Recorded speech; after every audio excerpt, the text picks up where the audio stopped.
Dopamine एक ऐसा messenger होता है जो आपके ब्रेन को आपकी मसल के साथ जोड़ता है। एक पार्किंसन पेशेंट में इसी डोपामिन की कमी की वजह से हाथ पैर में कंपन आनी शुरू होती है। तो इसी को हम आज गहराई से समझने की कोशिश करेंगे कि पार्किंसन पेशेंट में डोपामिन की कमी को कैसे पूरा किया जाए। नमस्कार, मेरा नाम है डॉक्टर पुरु धवन। पार्किंसन के पेशेंट के साथ एक बड़ी कॉमन दिक्कत होती है कि उनको अपनी बीमारी के बारे में पता ही नहीं होता कि उनका जो हाथ पैर में कंपन है वो क्यों आ रही है, किस वजह से आ रही है। मैक्सिमम पेशेंट समझते हैं कि वो कमजोरी है, कि कोई कुछ गलत खा लिया हुआ, वीकनेस की वजह से हो रहा है। बट जो पार्किंसंस होता है वो प्रॉब्लम होती है आपकी ब्रेन की। आपका जो ब्रेन है जैसे जैसे वो कमज़ोर होता है, वीक होता है, न्यूरॉन्स उसमें डैमेज होना शुरू होते हैं, तो ब्रेन एक केमिकल बनाना कम कर देता है या बंद कर देता है जिसका नाम है डोपामिन। अक्सर पार्किंसन पेशेंट को ट्रीटमेंट के अंदर ही इसी डोपामिन को रिप्लेस करने के लिए मेडिसिन दी भी जा रही होती है, जिसको हम लीवोडोपा सिंडोपा के नाम से भी जानते हैं। बट प्रॉब्लम क्या होती है कि जब हम लीवोडोपा सिंडोपा कंटिन्यूसली बाहर से लेके खा रहे होते हैं तो हमारी कंडीशन सुधरने की बजाय खराब होती चली जाती है, क्योंकि ये टैबलेट्स टेम्परेरी बेसिस पे 2-4 घंटे के लिए तो आराम दे देती है, बट एक लॉन्ग लास्टिंग इम्पैक्ट नहीं दे पाती। कंडीशन धीरे धीरे इतनी खराब हो जाती है कि पेशेंट पूरा की तरह बेड पर आ जाता है। तो यहाँ पर पेशेंट को अपनी कंडीशन को समझते हुए उस पर एक्ट करने की जरूरत होती है कि मुझे अपनी जिंदगी में, अपने शरीर में, अपने खाने पीने में ऐसा क्या बदलाव करना है कि जो डोपामिन के जो संकट है वो खत्म होने शुरू हो जाए। तो डोपामिन की जो हमने क्या करना है, अब हमने अपनी ब्रेन के अंदर इसके जो प्रोडक्शन है उसको बढ़ाना है। अब ब्रेन को अगर आप लेके चलोगे तो आपको अपनी पूरी बॉडी को लेके चलना पड़ेगा, क्योंकि आप जो खाओगे वो आपकी बॉडी को भी मिलेगा और आपकी ब्रेन को भी मिलेगा। अगर आप अपनी बॉडी में अच्छा खाना नहीं डालोगे तो आपकी ब्रेन को भी अच्छा खाना नहीं मिलेगा। तो पहला बदलाव हमें क्या करना होता है, अपने खाने पीने को बदलना होता है। खाने पीने में क्या बदलना है, हमने अपने खाने के अंदर ईजिली डाइजेस्टेबल प्रोटीन का इंटेक बढ़ाना होता है। प्रोटीन दो टाइप का है। एक प्रोटीन वो है जो हार्ड टू डाइजेस्ट होता है, एक प्रोटीन वो होता है जो बहुत ईजी डाइजेस्ट हो जाता है, जैसे दालें हैं, दूध है, पनीर है घर का बना हुआ, खासकर एग्स है, फिश है। ये जो है बहुत ईजिली डाइजेस्ट हो जाता है, इन्हें दिक्कत नहीं होती। मगर वहीं पर अगर हम बात करें मटन की, चिकन की, हार्ड टू डाइजेस्ट होता है, इसे पचाने में टाइम लगता है। तो पहले क्या काम करेंगे, हम अपने डाइट के अंदर ईजिली डाइजेस्टेबल प्रोटीन, चाहे वो वेज हो चाहे वो नॉन वेज है, उसको बढ़ाएंगे। पर ध्यान क्या रखेंगे कि हम इसके साथ सब्जियों का इंटेक अच्छी मात्रा में करें। तो जब भी आप कभी प्रोटीन बनाते हो तो ध्यान क्या रखो कि उसके अंदर 50% पार्ट सब्जियों का हो। यानी अगर आप एग्स खा रहे हो तो साथ में सैलड जरूर खाओ, आप फिश खा रहे हो तो साथ में सैलड जरूर खाओ, दाल खा रहे हो तो साथ में और कोई सब्जी जरूर साथ में रखो, चाहे भिंडी रखो चाहे मिक्स वेज रखो, बट सब्जियां साथ में रखो। क्योंकि क्या होता है कि जब फाइबर बॉडी में जा रहा होता है तो वह आपकी गट को क्लीन रखता है। अब जब गट क्लीन रहता है ना तो आधी बॉडी तो वैसे ही हेल्दी रहती है, बॉडी एक्टिव रहती है। आप खुद सोचो, जिस दिन आपको कॉन्स्टिपेशन होती है उस दिन आपका मूड कितना खराब होता है, कितने चिड़चिड़े होते हो, कितने गुस्से में होते हो, कोई चीज़ आपको समझ में नहीं आ रही होती। वहीं पे जब आपका पेट बिल्कुल साफ होता है, क्लीन होता है, आपकी बॉडी लाइट होती है, बॉडी में एनर्जी फील कर रहे होते हैं, काम करने का मन कर रहा होता है, तो आधा मूड तो ये सेट कर देता है। अब कॉन्स्टिपेशन उन लोगों में ज़्यादा देखने को मिलती है जो अपना नॉन वेज ज़्यादा खाते हैं। वो नॉन वेज खा रहे हैं, गलत चीज़ नहीं है, बट साथ में क्योंकि फाइबर का इंटेक नहीं है इस वजह से उनको कॉन्स्टिपेशन होती है। इसलिए मैं वो कह रहा हूँ, जब भी नॉनवेज खाओ, जब भी प्रोटीन का इंटेक करो तो साथ में सब्जियां जरूर रखो, चाहे किसी भी फॉर्म में, चाहे सब्जी फॉर्म में चाहे वो सैलेड फॉर्म में, और अच्छी मात्रा में खाना है कि पेट में कम से कम 50% हिस्सा सब्जियों से भरा हुआ हो। अब अगर आपकी बॉडी में अच्छी मात्रा में प्रोटीन है, अब उसका फ़ायदा क्या होगा, जब आपकी बॉडी में प्रोटीन होता है तो ये जो प्रोटीन है ये बिल्डिंग ब्लॉक की तरह काम करता है। बॉडी में कोई भी टीयर एंड वियर है, ब्रेन के अंदर टीयर एंड वियर है, उसको प्रोटीन चाहिए रिपेयर करने के लिए। तो हमने ये कन्फर्म कर दिया कि हमारी बॉडी में प्रोटीन की मात्रा भी ठीक है और विटामिन मिनरल्स के भी ठीक है, क्योंकि हमने सब्जियों की मात्रा अच्छी मात्रा में इंटेक कर ली थी। अब हमारी बॉडी में क्योंकि कच्चा माल है, अब हमने इसे पक्का माल में कन्वर्ट करना है। अब जो पार्किंसन होता है ना, वो कभी भी ना एकदम शुरू नहीं होता, वो धीरे धीरे शुरू हुआ होता है। जो शुरू में सिम्टम्स होते हैं वो होते हैं कॉन्स्टिपेशन, नींद ना आना। अब कॉन्स्टिपेशन कैसे दूर करनी मैंने आपको समझा दिया, मगर जब नींद ना आने वाली जो दिक्कत है उसको भी हमें सॉल्व करना पड़ता है। क्योंकि अगर नींद हमें नहीं आएगी, हम रात को 2 घंटे 3 घंटे 4 घंटे सोएंगे, बाकी टाइम हम जागते रहेंगे, पूजा करते रहेंगे, सुबह एक्सरसाइज पे भाग जाएंगे, कुछ भी कर रहे होंगे, अगर नींद हम प्रॉपर नहीं कर रहे तो बॉडी में जो रिपेयर का जो फंक्शंस हैं वो नहीं हो पाते, वो कम हो पाते हैं, जिससे हमारी बॉडी में टीयर एंड वियर ज़्यादा देखने को मिलता है। फॉर एग्जाम्पल, जैसे आपकी उम्र 50 साल की है या 60 साल की है, कोई भी है, आप अपने साथ के लोगों को देखो, आपको कुछ लोग ना अपनी एज से ज़्यादा बूढ़े नज़र आते हैं और कुछ लोग आपको बिना एक्सरसाइज किए भी अपने से जवान नज़र आते हैं। क्यों होता है ऐसा, कभी सोचा है आपने? जो लोग प्रॉपर तरीके से अपनी बॉडी को रेस्ट देते हैं, स्लीप उनकी साउंड होती है, खुश ज़्यादा रहते हैं, उनकी बॉडी में एजिंग प्रोसेस स्लो चलता है क्योंकि उनकी बॉडी में रिपेयर अच्छा हो रहा होता है। जिन लोगों को आपको लगता है कि वो आपसे ज़्यादा बूढ़े दिख रहे हैं, फेस पे रिंकल नज़र आ रहे हैं जबकि आप सेम एज के हो, वो इसलिए हो रहा होता है क्योंकि उनका स्ट्रेस लेवल ज़्यादा होता है, नींद कम होती है, उनकी बॉडी में टीर एंड वीर तो होता है बट वो रिपेयर नहीं हो पा रहा होता। तो पहला काम है आपने क्या करना है, 8 घंटे की नींद को आपने सुनिश्चित करना है। उसके लिए अगर आपको थोड़ा बहुत कैमोमाइल टी या मेलाटोनिन जैसे सप्लीमेंट्स लेने पड़ जाए कोई हर्ज नहीं है।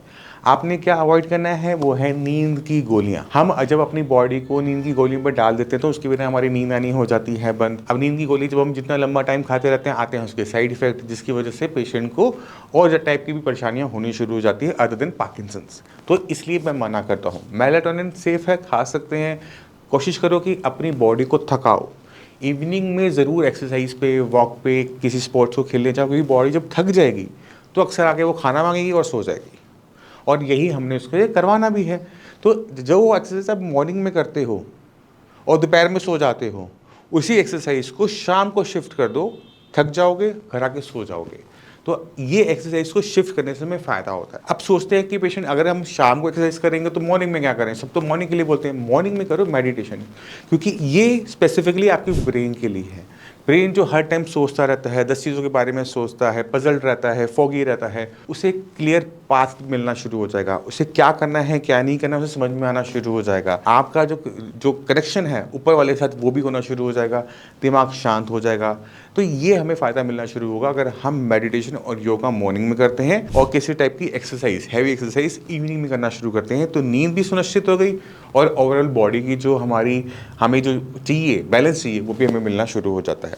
तो ये छोटे छोटे बदलाव होते हैं जो पार्किंसन पेशेंट को अपनी बॉडी में ज़रूर करने चाहिए।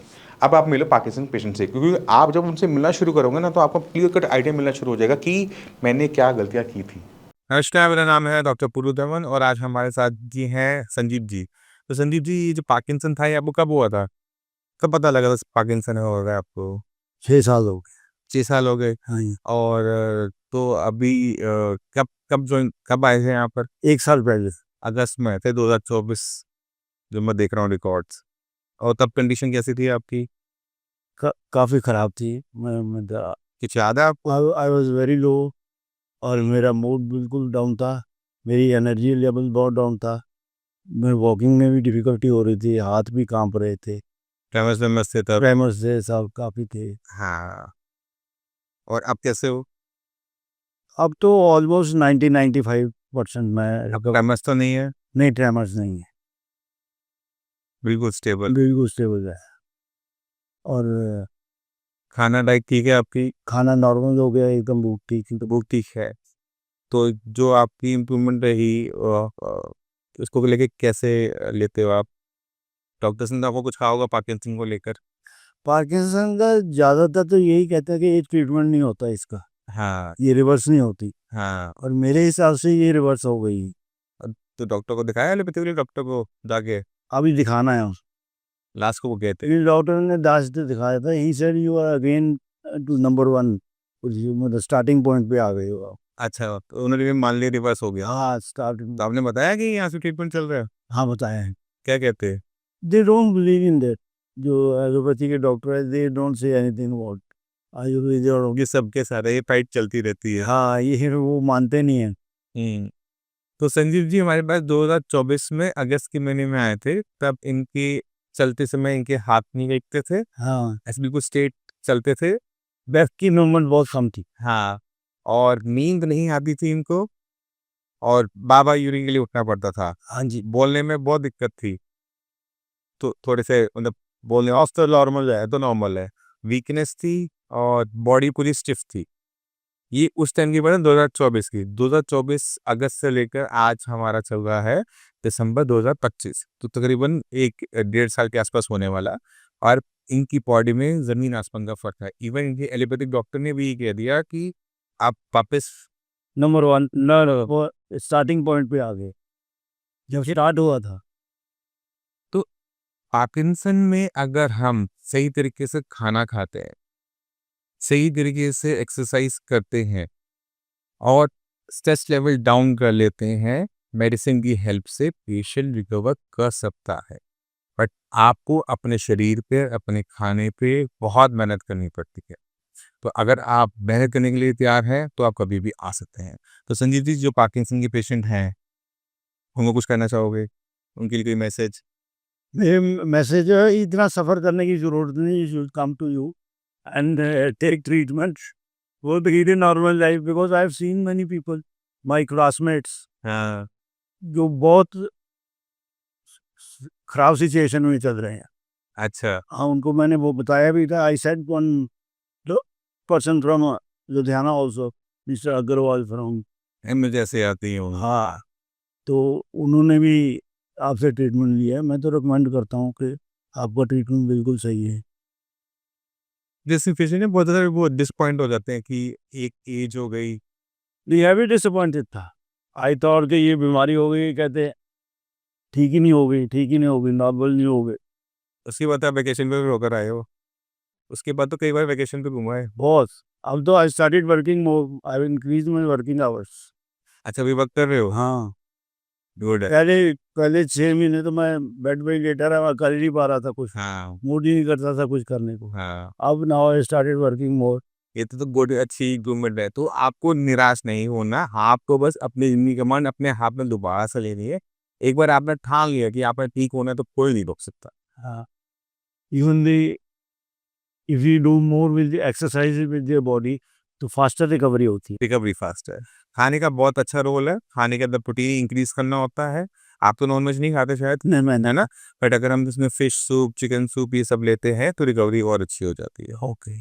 ठीक है, उम्मीद करता हूँ इस वीडियो से कुछ समझ में आया होगा आपको। फिर भी माइंड में कोई भी डाउट लगे, मोस्ट वेलकम है, आप आगे मिल सकते हैं। इसी के साथ धन्यवाद। तो आपने खुद मिले, कैसा लगा आपको? अब जब एक बीमारी ऐसी जिसको सब कहते हैं कि ये तो बढ़ती ही चली जाएगी और वो रिवर्स होनी शुरू हो जाए, क्यों? क्योंकि हमने सिर्फ क्या बदलाव किया? हमने सिर्फ अपनी अप्रोच में बदलाव किया था। हमने अपने शरीर को सही तरीके से समझना शुरू किया। हमने अपने बॉडी को आगे रखा, बाकी सब चीज़ों को पीछे रखा। काम को, टेंशन को, परिवार को पीछे कर दिया और अपनी बॉडी पे काम करना शुरू किया।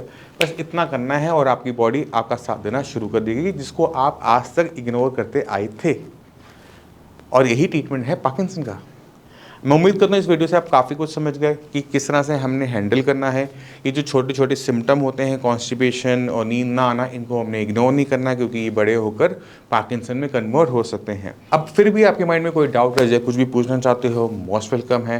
डॉक्टर्स की पूरी टीम है, आप उनकी हेल्प ले सकते हो और अपने पार्किंसन से मुक्ति पा सकते हो। इसी के साथ चलने की आगे चाहूँगा। मिलते हैं अगली वीडियो में, तब तक के लिए नमस्कार।